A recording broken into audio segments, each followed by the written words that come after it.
I want to ask you about red tagging. Mm. Obviously, recently, a lot of it has had to do with women being red tagged. Gabriela as a group being red tagged. But very basic question.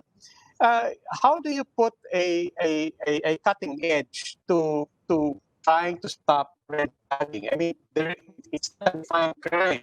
So how do you? I think it's clear where people stand on it. But as a legislator, what do you think needs to happen on the level of law for red tagging and anti-red tagging to have some teeth?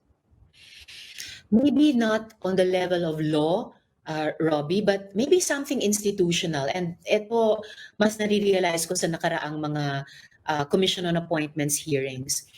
I think there has to be a real line drawn, a division between the armed forces and the national police. At tingin, hindi lang ito nanggagaling sa akin bilang isang miyembro ng oposisyon, pero bilang bahagi ng security sector reforms natin at pag-modernize talaga ng ating armed AFP at PNP bilang essential na mga institusyon ng anumang moderno at epektibong estado.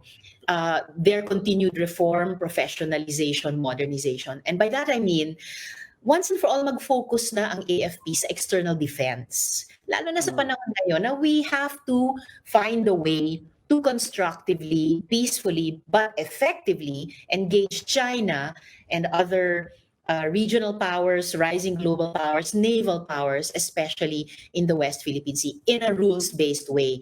So I think the Philippine Navy is so important there and the whole armed forces for that matter.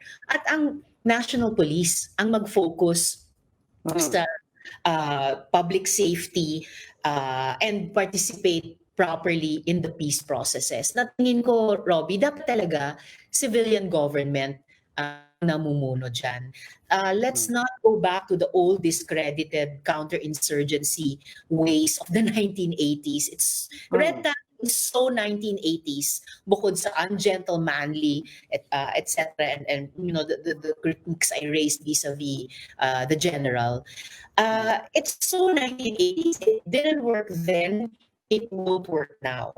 Kailangan gumawa tayo ng ibang paraan to address the roots of the armed conflict and to respect, at all times, to respect the human rights, the civil liberties, the democratic freedoms of citizens. But that's the point of doesn't belong.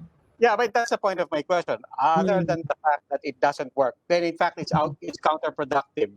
History has shown that it could actually encourage more people to look unkindly on government. That's and to one recruit people into the groups. Yeah, the institutional reforms you mentioned, going to the root of the insurgency, that's great. But in the meantime, I'm talking about literally the past weeks.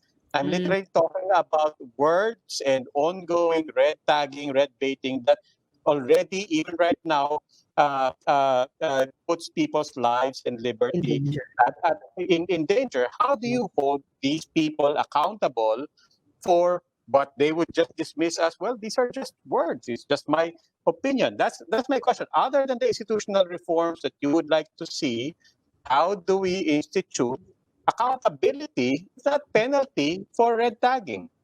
Then maybe they should be charged in court, because they can't say it's just words. Words translate into actions. Words create an atmosphere and a culture that, yes, puts people's lives in danger.